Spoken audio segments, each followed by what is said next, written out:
Have you ever looked into a mirror at night and wondered if it is really you that is staring back at you? Do the shadows hide a truth that is too horrible to accept? One that will change everything from that moment on.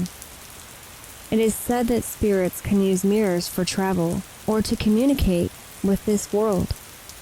There is something I didn't know when a friend and I decided we wanted to try performing a seance together to see if we could communicate with something not of this world. We thought that we were safe. We thought that it was no big deal. We were wrong. My friend Alexis was spending the night with me that night. Her parents were out of town and they didn't want her to be in the house by herself. Really, they didn't trust her not to throw some sort of party while they were gone, was the truth of the matter. They had a right to be wary, since that is exactly what would have happened. But I was thrilled to have one of my best friends staying with me for a week. We had all sorts of plans from movies, makeovers, and best of all, a night that we planned on performing a seance. We checked out a few websites that gave instructions on how to do one, and we thought it sounded creepy and cool. Because it was going to be the highlight of our stay, we thought we would wait until the last night, but neither one of us wanted to wait. So we decided it would be the perfect way to kick things off with a bang. It was nearly midnight, and we had everything set up. We had found a script online of words to say to contact spirits, and had printed off 2 copies so we could speak the words together. We had also brought candles and a few crystals that my mom had around the house. She claimed they were for protection. I just thought they looked cool. We set up in front of my closet, which had mirrored doors. We had read that spirits could use mirrors to travel and communicate, so we figured it couldn't hurt our chances. We took turns lighting the candles we had in front of us. The wicks caught quickly, and we were bathed in the soft, glowing light. At this point, Alexis went and turned off the lamp in the room, which was the only other source of illumination other than the candles at the time. We sat down and started to recite the chant that we had selected. After the first time, we sat there silent, listening for any sound that could indicate that something might be there with us. My entire body was tingling with fear and anticipation. This didn't seem like such a good idea anymore, and I was hoping nothing would happen. Alexis looked around the room before meeting my eyes. I could see the flame of the candle reflecting in them. Let's try again and see what happens. As much as I didn't want to, nothing happening the first time bolstered my confidence that this wasn't going to lead to anything more than me getting myself worked up about nothing. So once again, we started our chants, calling forth any spirit to come forth and speak with us, to let their presence be known. I sat there waiting for something to happen, but I no longer believed what we were doing was real. What were we thinking anyway? We were just a couple of teenagers talking to some candles and rocks. The candles' flames didn't move. No strange temperature changes happened. No tapping or knocking noises occurred. Just silence. I let go of a breath that I didn't know I was holding, and felt relief rush over me. I looked over into the mirror at myself. My reflection stared back at me, just like it always did. I glanced over at the space in the mirror where Alexis's reflection was, and her reflection looked much the same as mine did, looking as if her head was turned towards the mirror. Something about it seemed wrong, though, but why? The realization hit me like I had been slapped. It was wrong because Alexis wasn't looking towards the mirror. She was facing me. Only her reflection was turned towards her. I began to shiver uncontrollably as fear pounded through every part of my body. This wasn't real. My mind was playing tricks on me. The face in the mirror turned towards me, and its mouth curved into a smile that split her face from ear to ear. The mouth began to move, but I didn't hear anything inside my head, but 2 words. Hello, Josie. The candles flickered violently, and then they snuffed out, casting the room in complete darkness. I started to hear scurrying noises all around me. In the pitch black, I couldn't tell where they were coming from or what was there with us. Every nerve in my body felt like it was humming as adrenaline surged through my blood.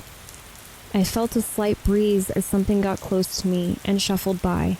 I reached out in front of me, trying to feel for familiar shapes in my room as I crawled blindly forward. It seems like I crawled farther than my room is long, but I finally feel something solid in front of me. It feels like it could be the sheets on my bed as I move my hands across the surface. At first, I think it is my sheets, but it is greasy and cold. I pull my hand back, but even after letting go, the slick substance clings to my fingers. A slight breeze tickles the fine hairs around my ear, and I hear a sound like a wet, sucking noise coming from behind me. Whatever is here in my room is right there, inches from the back of my head. The sound comes closer, and I realize what I'm hearing. It's breath. The mouth of whatever this thing may be is right next to my ear. The smell of rotten eggs assaults my nose, and I gag from the smell. My breath shudders as I inhale, and I bite my lip, trying to keep from crying out. The breathing draws back from my ear, and the room becomes silent. I still haven't heard any noise from Alexis, or know how far away from her I am right now. I turn my head from side to side, straining to hear the slightest noise, but can't make anything out in the void. The pain alone steals the breath from my lungs, rendering me unable to scream or even make a sound. I have to get out of here, but I don't know which way I have to go. The dark has robbed me of any sense of where I am in my room. Lost, I begin to crawl in a random direction, desperate to get away. I swing my hand back and forth in an arc, trying to find the wall, my bed, anything. Finally, my hand comes into contact with something solid. I run it across its surface and realize I have found one of the walls of my bedroom. Using it as a guide, I follow it, moving slowly, brushing my fingers against it to remain on course, while my other hand prods forward into the dark. I'm hoping to find the door, but instead, I bump my hand against another wall and find myself in one of the corners of my bedroom. I wedge myself into the corner and face the emptiness in front of me. Just having the wall behind me made me feel safer. At least now, I didn't think something could get me from behind. Although I can't see it, I hear movement coming towards me. This time, though, it doesn't sound like it's on the floor, but rather on the wall, or maybe the ceiling above me. It is slow and methodical. Whatever this thing is, it knows I'm cornered, and it's taking its time, enjoying itself. I didn't realize at the time I'd made a mistake. I hadn't found a safe place, but rather cut off my means of escape. Now I was trapped, and it was coming closer. The sound of the movement stopped.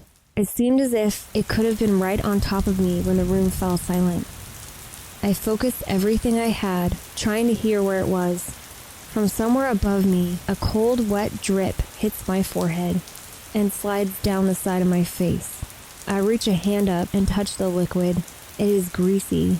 A cold dread spreads through me as I realize it's right above me. In an act of desperation, I bolt from the corner of my room towards where I believe the door is. I stumble and fall over obstacles as I rush in a blind panic towards what I hope is safety. The wet, sucking noise seems to be right over my shoulder. I crash into the wall, and I flail my arms across it, looking for the door and my escape. I move to the right, praying I am going in the right direction. Thankfully, my hand bumps into the door frame, and I scramble to find the knob. Finally, my hand finds what I'm looking for, and I twist it hard and throw myself out into the hall, landing hard on my elbow and hip. I look back where I'd just come from. The light from the hallway barely illuminates my room, but there is enough light to see a dark shadow floating near the ceiling through my door. In a blink, it flashes away, and it's out of sight. I stand and walk back to the door. Alexis is still in there, and I don't want to leave her. I quickly reach my hand around the corner and flip the switch on the wall, bathing the room in light. I see her lying on the floor near where she had been when the lights went out. I rush over to her and roll her over onto her back. I see she has several red welts all over her arms, legs, and across her face. She moans weakly and opens her eyes to me. "Alexis, are you okay?" All I get from her is a slight nod, and then she cringes as if even that caused her a great deal of pain. Whatever was in the room had hurt her pretty badly. I lifted her up slowly onto the bed and got her situated so she would be as comfortable as possible. I didn't sleep at all for the rest of the night. I kept the light on, trying to keep the shadow at bay. The next morning, Alexis woke up sore, but the welt seemed to be fading. We found a ritual to perform that was supposed to banish evil spirits online, and performed it, hoping that it would get rid of what had attacked us the night before. I am pleased to report that I haven't come into contact with my tormentor from that night again. Whether it was the ritual we performed, or it was just done with us, we haven't seen it since. We also don't try and contact spirits or anything else. Not of this world. After the experience that night, we realized how ill-prepared we were when we did that and left ourselves open to being harmed. What started out as something we intended to be fun ended up being my worst nightmare, one we are not willing to repeat. My friends and I, one night, decided we wanted to play capture the flag in the woods. We thought that it would be fun and exciting sneaking through the woods and trying to scare one another while playing our favorite game. But although our intentions were good, things went horribly wrong. Given that there were 5 of us, we decided to split up into 2 teams. Me and my friend Chris were paired up together. We headed out into the woods looking for the perfect place to hide our flag so the other team wouldn't find it. Being how we were outnumbered, we decided that just running for the other team's flag was the best strategy, but we needed to give ourselves some time to get there. I had grown up in the area, so I knew every square inch of those woods from exploring them while I was a kid. When we came upon a trail leading up a hill, Chris asked me where it leads. I told him that it led to a cabin owned by a man who had been sent to prison for armed robbery.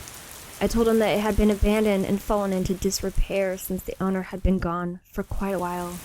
He thought that it was the perfect place to hide our flag to keep it safe, but I didn't feel right breaking into the place, even if the person who owned it had been gone for years. Plus, the trail was quite long, and it would take us at least 20 minutes to hike it, and there wouldn't be any way for the others to find us. Chris was pretty competitive and insisted that we go.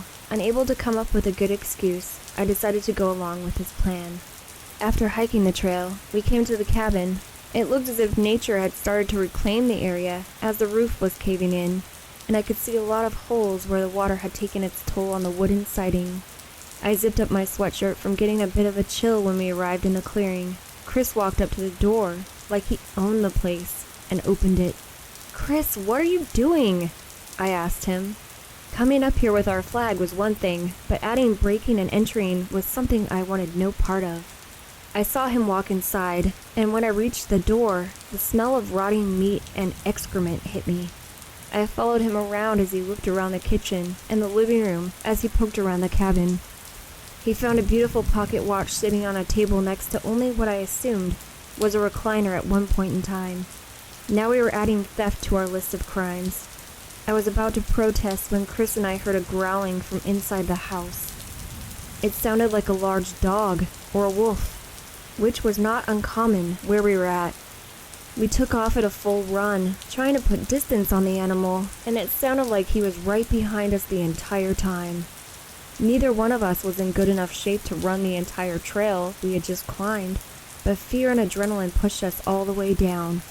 After we realized the animal had given up, we stopped to catch our breath. I had my hands on my knees while I bent over, trying to get the knives out of my lungs.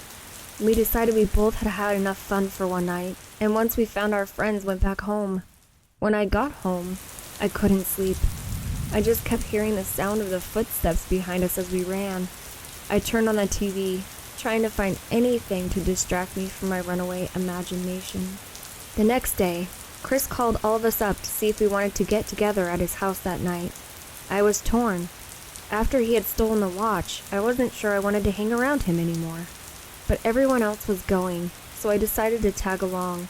As soon as I walked into Chris's house, I noticed the temperature. It wasn't cold. It was freezing. He was waving the watch around, showing it off to all of us. I guess trying to impress us. It had the opposite effect. The more I saw it, the more uncomfortable I felt. Alex had started feeling sick to his stomach almost from the time he walked in. and had been hovering over the toilet, throwing up most of the night. 2 of my friends had to get up early the next morning, so they left sometime around 11 p.m. That left Chris, Jessica, and I still there. Around 1 in the morning, we heard a tapping sound on the window. Chris thought it was his brother, stumbling home drunk from another of his late-night binges, and we went to go check on it. When he came back, though, he told us that nothing was there and couldn't find the source of the noise. Jessica was tired and decided that she was going to drive home and asked me if I wanted a ride.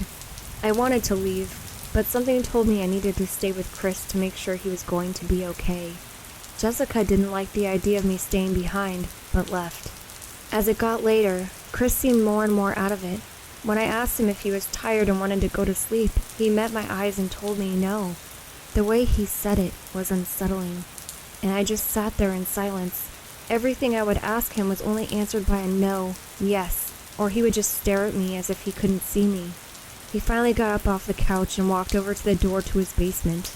His dad kept his beer down there, and I asked him why he waited so long to get them after everyone else was gone. What happened next is something that will stay with me for the rest of my life. He turned around and smiled at me. His pupils had disappeared, and he stuck his tongue out. It was long, and it seemed to be getting even more so. The shadows at the bottom of the stairs whirled almost like they were dancing around him. Somewhere in the house, I heard a scream and doors being opened and slammed shut. I did the only thing I could think of. I ran.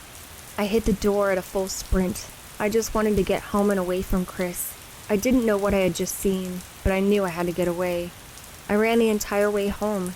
Even when I felt like I couldn't run anymore, I pushed myself further, trying to put as much distance between me and that basement as I could. I fumbled for my key when I made it to my front door. I figured if I could just get inside, I would be safe. Finally, I got it in the cylinder and unlocked the door. I ran to my dad's room and woke him up. I told him everything, from the cabin all the way to what I had seen in the basement. He looked at me, as if trying to judge what he saw there. He must have found something that said I was telling him the truth. "You need to go back to church. You need to find God again," he said. After that night, I never missed a Sunday service, and I have found myself praying almost every day. This was a massive shift for me, because I claimed before that night to be a devoted non-believer. A few days after that night, one of my friends went back to Chris's to get his backpack that he had left there that night, but no one was there. I saw Chris a couple times, but a couple weeks passed, and I didn't see him anymore. It was like he and his entire family just disappeared. I haven't seen him since then. I wish I knew what happened to him. I wonder if he's still alive. My dad and I regularly played tricks on each other.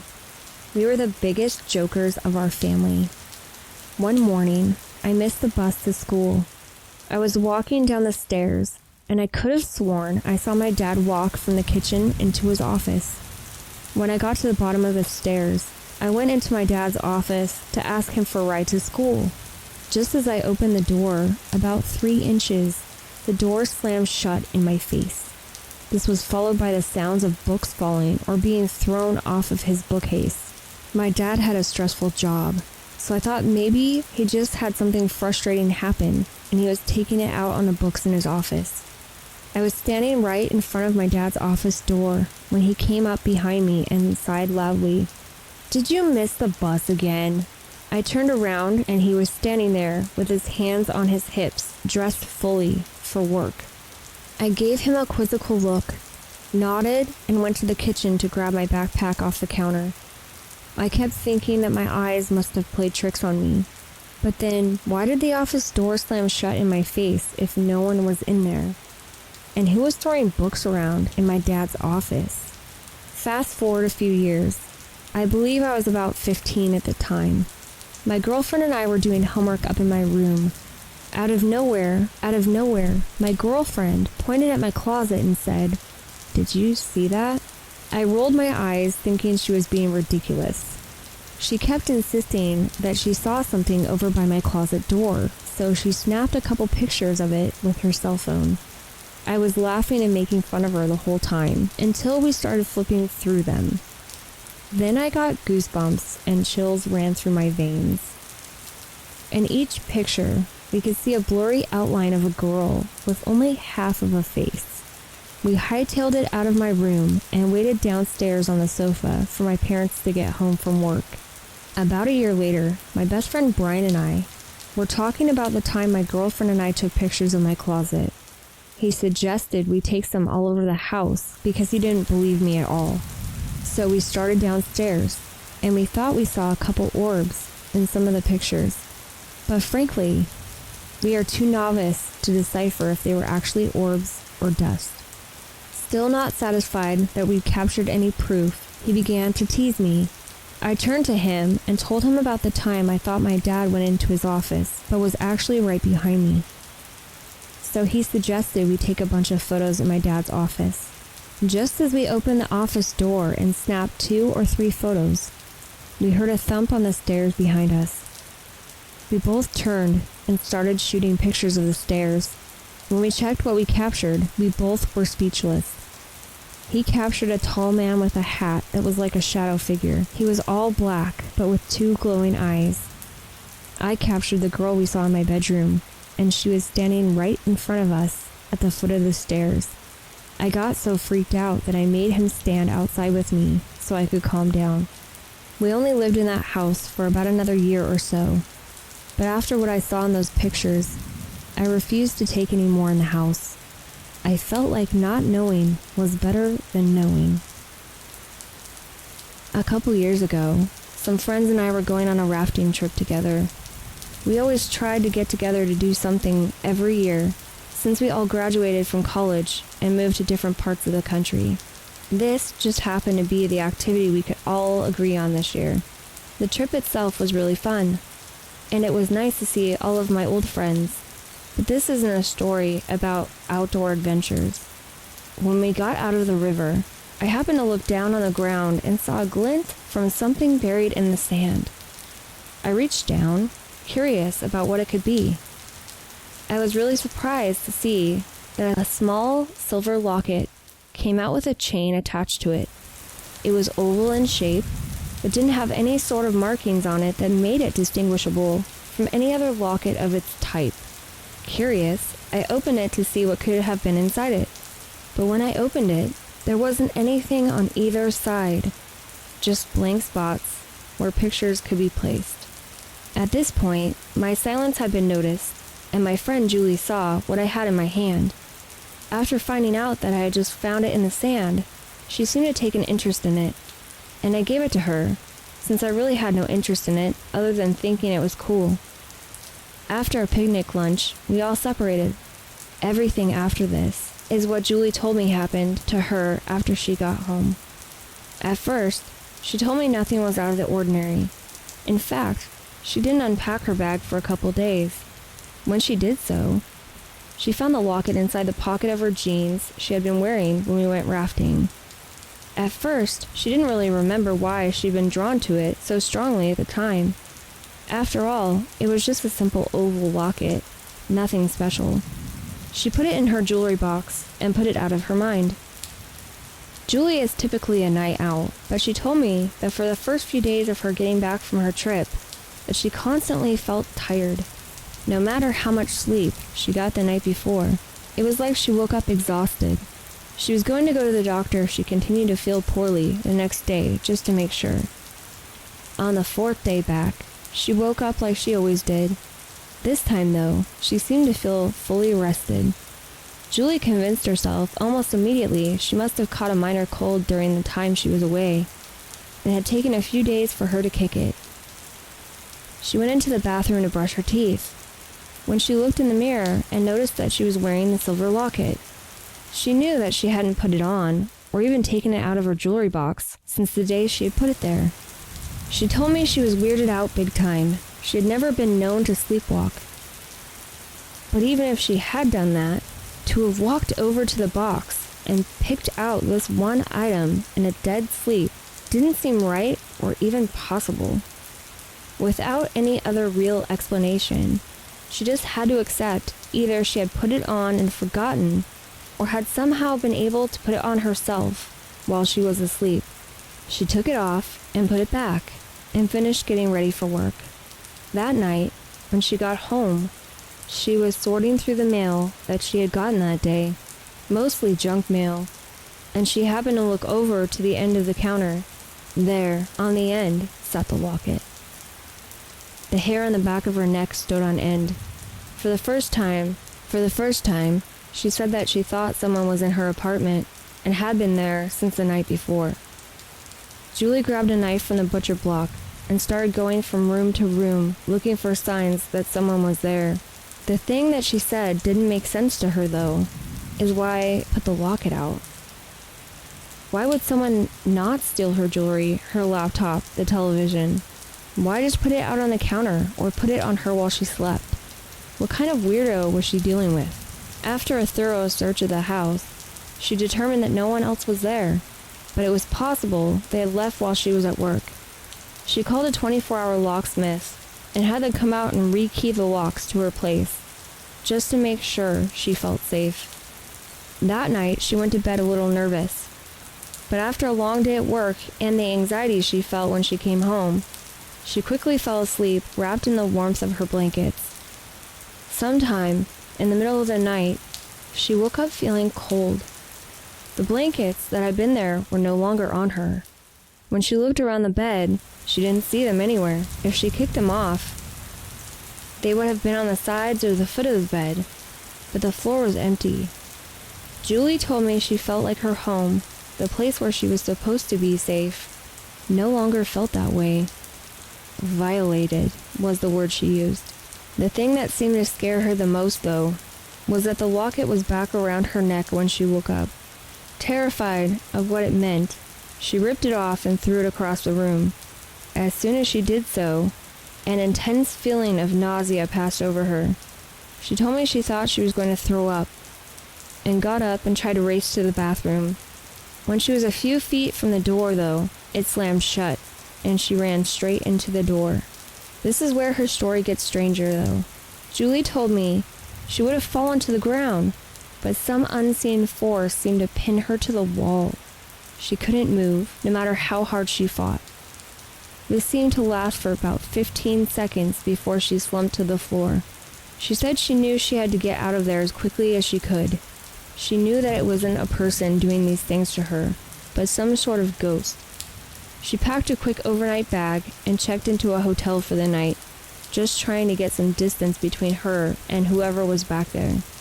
The next day, she went back thinking that the daylight would protect her from what was happening there. When she walked in, she noticed that the blankets and sheets that had been on her bed were sitting on one of the chairs in her living room. She hadn't gotten more than 10 steps in when she heard something hit the floor in the kitchen. Walking over, she was sure she knew what it was before she even saw it. There on the tiles was the silver locket. Ever since she had brought it home, there had been problems. Whatever was in her apartment, this thing was attached to this piece of jewelry. She ended up taking the locket to a second-hand store and leaving it in the overnight donation drop area.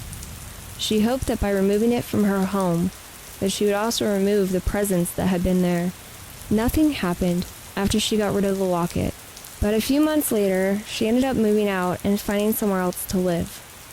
I think that she never really felt safe in there after that. I can't say that I blame her. In her position, I would have done the same. Ever since I have moved into my home, I have been terrorized by something that seems to be getting closer and closer to me. At this point, I don't know what to do because I fear if it goes on any longer, then I might be in real danger. I guess I'll start at the beginning, and hopefully, someone can give me some sort of insight into what I can do. The company I have worked at for the past 10 years needed to transfer me to a city in Nebraska to help set up a new satellite office that we were opening in the Midwest. Because this was going to be a long-term assignment, the company offered to pay for my moving expenses. Really, what I was being told was that I would either be moving or they would find someone who would. So I went online and found a home in the area that I would be working in that I could get a long-term lease. It took me a few weeks, but I found a nice 3-bedroom, 2-bathroom home, less than a mile from my office. A few weeks later, I was moving in and ready to start my new adventure. The first day, basically, all I got accomplished was getting boxes into the basic rooms that they were going to. My mattress was placed on the floor since I didn't have the energy left to put it together, and by this time, I was ready to go to sleep. I laid a couple of sheets down and grabbed a blanket from one of the boxes. And when I laid down, I was asleep almost immediately. Sometime in the middle of the night, I woke up suddenly. I am usually a pretty deep sleeper, so this was an unusual thing for me. I looked around at first, unsure where I was, from the strange shadowed shapes around me. Quickly, though, I came to my senses and remembered that I was in my new place, and that the weird shapes were just the unpacked boxes around me. I rolled over, intending to go back to sleep, when I heard a strange rapping coming from somewhere in the front of the house. At first, I chalked it up to being unfamiliar noises from a strange new house and tried to ignore it. The longer it went on, though, I knew I wouldn't get back to sleep until I found out what was making the noise so I could quiet it, or if anything, quiet my imagination. I got up and wrapped my robe around me and walked out of my room. In my head, I just knew as soon as I got to the living room where the noise seemed to be originating from, that it would cease. However, as soon as I breached the threshold, the knocking didn't stop. It continued on and on. It seemed to be coming from the window next to the door. This particular window was frosted, so I couldn't see out of it, but it appeared like there was some sort of figure standing out there. The door had a peephole, which I went up to and looked out of, but the step was surprisingly empty. "Hello? Is someone there?" I asked out the door, but the only response that I got was the continued knocking sound. At this point, I was fed up with the noise and decided to be brave and open the door. I tried to unlatch the deadbolt as quietly as I could. When it disengaged, it made a hollow thunk that was probably quieter than I heard.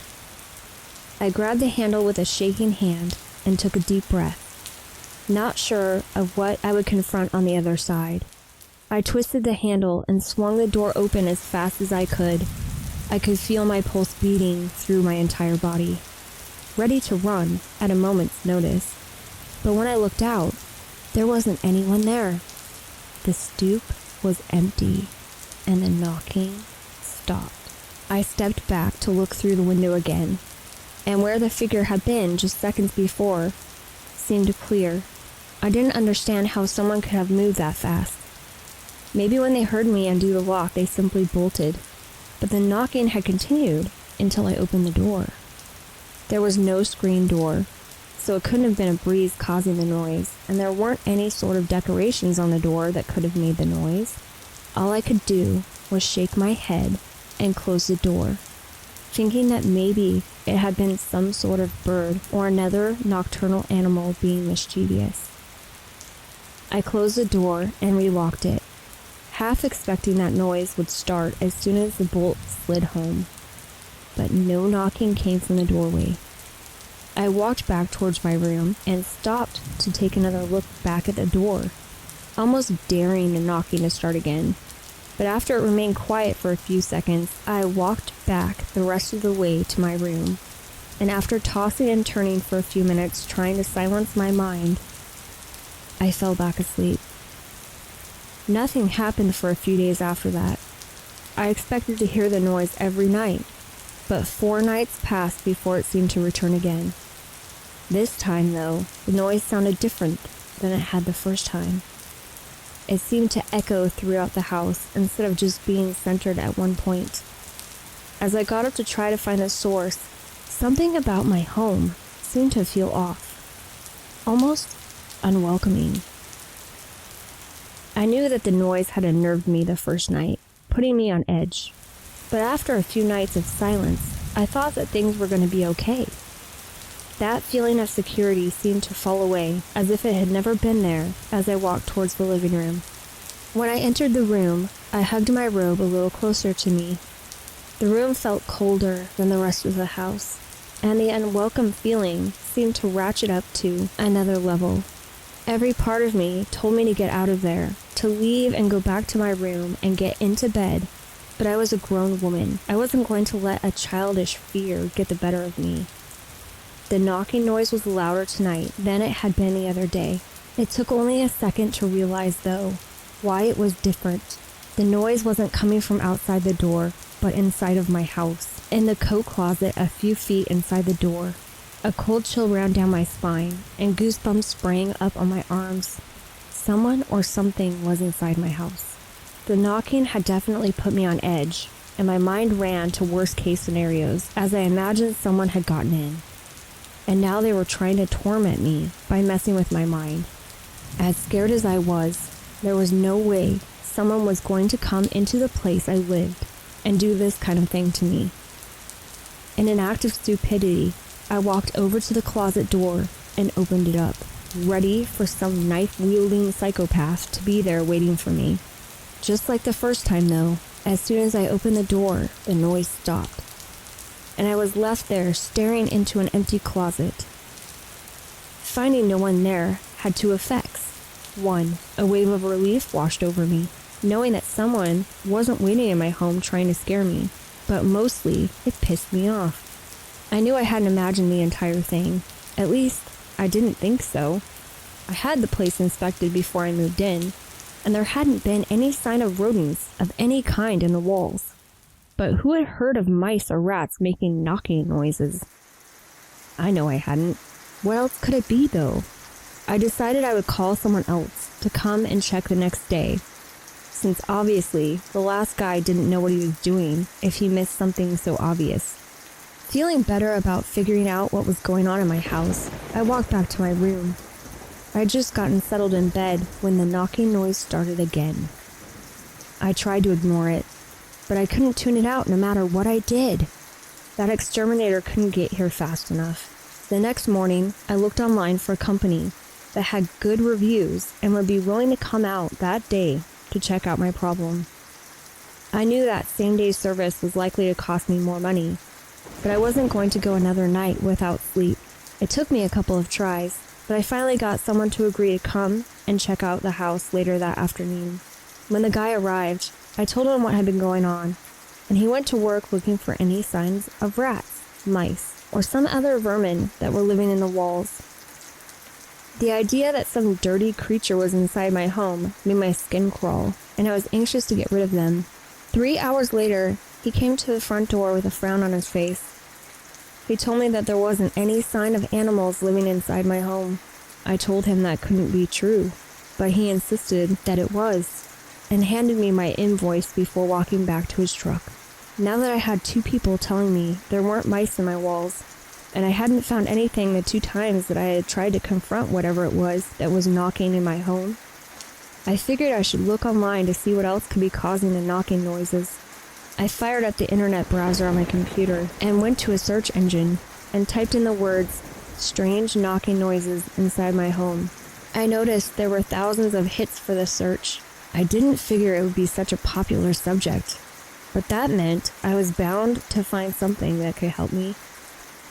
The first thing on my list was a site dedicated to talking about haunted houses. I quickly passed by that because I didn't believe in ghosts, so I didn't take that option seriously. But the more I kept scrolling down, it seemed like nearly every page kept talking about ghosts, spirits, or demons of some kind. There were a lot of people with overactive imaginations, I guess. After a few pages of the same stuff, I shut down the internet.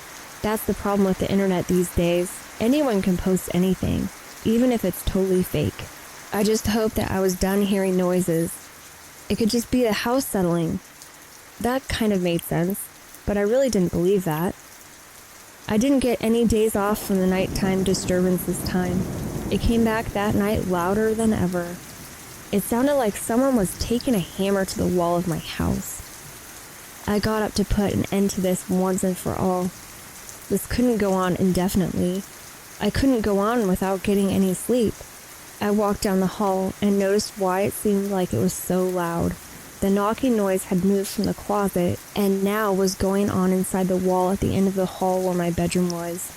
In just 4 days, it had moved nearly half the distance from the front door to my bedroom. I took a few steps backwards, trying to put distance between myself and the noise. Deep inside of me, a voice told me I was in danger, and I had to get out of there. But I stood there frozen, unable to come to grips with what was happening. I could see my breath, and I felt the cold air prickle my skin. What is happening in this house? I asked to no one in particular. I ran back to my room and shut the door, hoping that the barrier would give me some sense of safety. But all this did was make me feel trapped inside my own house. I pulled out my phone, as much as I didn't want to consider the possibility that whatever was going on could be a ghost. I went to the internet and started to look over some of the pages talking about how you could tell if your house was haunted. At first, I felt stupid for even looking at these pages. But with everyone, it seemed like the things that were happening pointed to this possibility. The sites talked about knocking noises, feelings of dread, cold temperatures, and a variety of other things. What they didn't agree on was what to do to get rid of them. There were a few common things, though, which talked about burning jasmine to clean the home, crystals, or bringing in a medium to communicate with the deceased. There was only so much I was willing to try. But burning jasmine and maybe a crystal wasn't something I was opposed to trying. At least now I had a plan. As absurd as I thought it was a plan. Since I knew I was unlikely to be able to go to sleep, I looked up places where I could find crystals and jasmine. There were a few places, but none that were really close by, the nearest being about 50 miles away. I really didn't think that I had much choice though, and just accepted the fact I would make the drive. The rest of the night, the sound would start and stop at various times and would last for 2 to 10 minutes at a time. I tried to keep my mind occupied by reading, listening to music, or watching television. But my thoughts kept drifting into thoughts of ghosts and all the horror films I had watched about people being tormented by spirits. I had always just brushed this off as fantasy, but confronting it now, they took on a whole new meaning. I almost turned around a half dozen times the entire drive there, as my logical mind grappled with what I thought was going on. You don't go over 40 years of believing one thing and just overnight give it up without a fight. The only thing that kept me from doing so was not wanting to spend another sleepless night in that house. Finally, I pulled up in front of a small shop located in the corner of a strip mall. Walking in, I could smell incense in the air, and I saw an older woman that had wavy brown hair with streaks of gray going through it behind a counter. I had gotten there only about 10 minutes after they had opened, so I was the only other person in the shop. I walked up to her, and she asked me if she could help me find anything. I must have looked a little skeptical because she seemed to sense my hesitation in telling her. "Ah, I see. I have a skeptic in my shop, huh?" Her voice and willingness to talk about exactly what I was thinking put me instantly at ease. "Well, how about this? Why don't you tell me why you are here?" I proceeded to tell her everything that had happened since I'd moved into the house. She sat there with the same kind smile the entire time as I told my story, never interrupting me once or making a face like she didn't believe a word I had said. Just a week ago, if someone had come to me with this type of story, I would have called them crazy. When I was done, she nodded to me and led me over to a section of shelves that held some dried bunches of plants. She took a small bundle and handed it to me.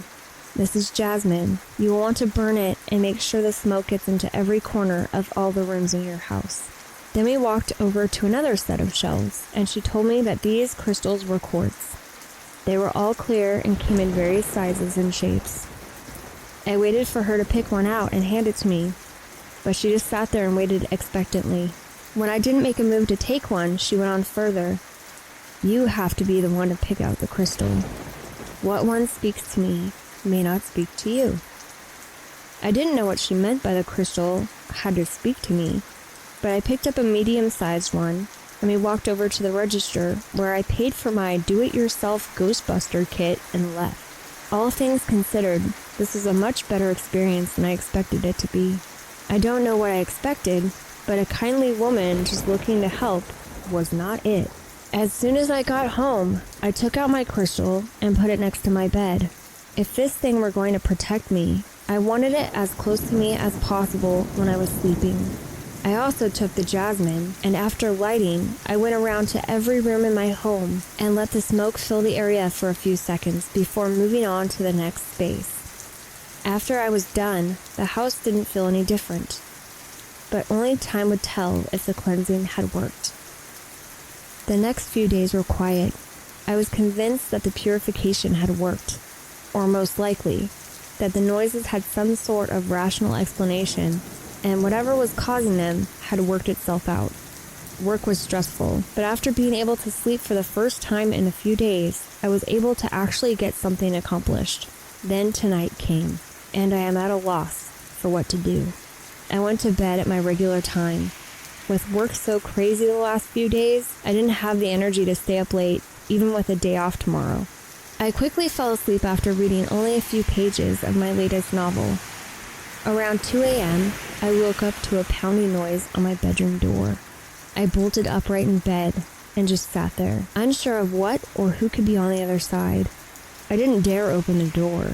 Obviously, if someone was there, they didn't need my help getting in, and if it was a ghost, the cleansing had obviously failed to get rid of it.